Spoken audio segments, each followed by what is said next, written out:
अहिल्या, द्रौपदी, तारा, कुंती, मंदोदरी तथा पंचकन्या स्मृत नित्यम महापातक नाशनम।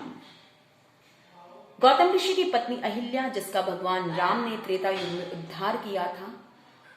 द्रौपदी पांडवों की पत्नी, कुंती पांडवों की माता, मंदोदरी लंकापति रावण की भार्या और वानराज बाली की पत्नी तारा, इन पांचों महिलाओं को चिर कन्याएं कहा जाता है। तभी श्लोक में लिखा है पंचकन्या, ये इन स्त्रियों के एक से अधिक पुरुषों के साथ संबंध थे, इनके पुत्र थे, पौत्र थे, प्रपौत्र थे, उसके बावजूद इन महिलाओं को चिर कन्याएं कहा जाता है और हिंदू धर्म में इनको अत्यंत पूजनीय बताया जाता है। तो चलिए आज के इस वीडियो में इन्हीं 5 महिलाओं से, इन्हीं 5 चिर कन्याओं में से एक रानी तारा की कथा मैं आपको सुनाती हूँ। रानी तारा, महारानी तारा किष्किंधा की रानी थी और वानर राज बाली को अत्यंत प्रिय उनकी पत्नी थी।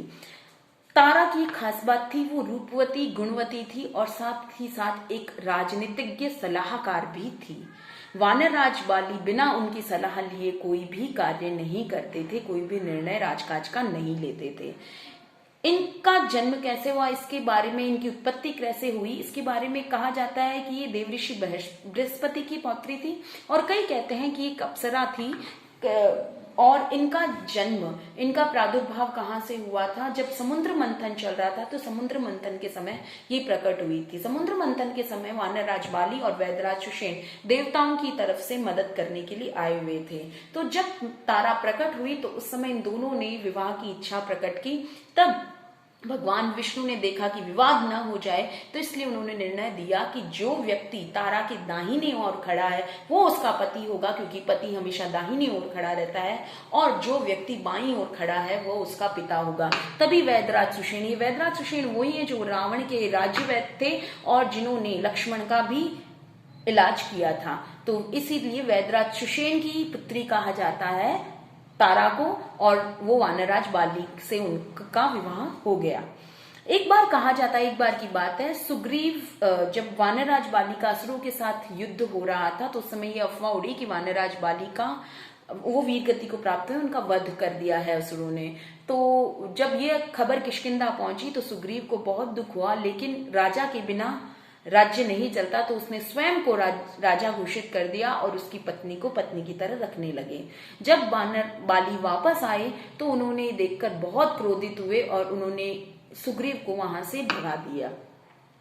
सुग्रीव ने एक बार बाली को युद्ध के लिए ललकारा। तब तारा ने वानरराज बाली को समझाया कि सुग्रीव में ना तो इतना साहस है, ना इतना आत्मविश्वास है और ना ही उसमें इतना बाहुबल है कि वो आपसे युद्ध कर सके, क्योंकि आप मल्ल युद्ध में इस विश्व में, संसार में, इस विश्व में आपके जैसा कोई भी योद्धा नहीं है। इसलिए अगर वो आपको ललकार रहा है, इसका मतलब है कि उसके साथ कोई ना कोई है।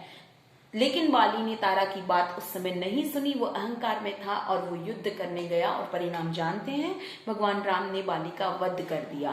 तब मरणासन बाली ने सुग्रीव को अपना राज्य सौंपा और कहा, आज से किष्किंधा राज्य की और अंगद की जिम्मेदारी तुम्हारी है। इसके साथ ही उसने उसे एक सीख दी कि बिना रानी तारा की सलाह के कभी कोई निर्णय मत लेना, क्योंकि मैं इनके बिना अधूरा हूं और आज से मैं तारा को तुम्हें सौंपता हूं। इसलिए तारा का विवाह भी बाद में सुग्रीव के साथ हो गया। इसीलिए तारा का विवाह फिर सुग्रीव के साथ भी हुआ, पहले बाली के साथ, फिर सुग्रीव के साथ। उनके पौत्र प्रपौत्र भी थे, क्योंकि अंगद उनका पुत्र था। उसके बावजूद भी महारानी तारा को पंच कन्याओं में से एक कन्या कहा जाता है और हिंदू मान्यता में उनको बहुत पूजा जाता है। जय श्री कृष्णा। अगर आपको वीडियो पसंद आए तो इसको लाइक करें, चैनल को सब्सक्राइब करें और वीडियो को शेयर करना ना भूलें। जय श्री कृष्णा।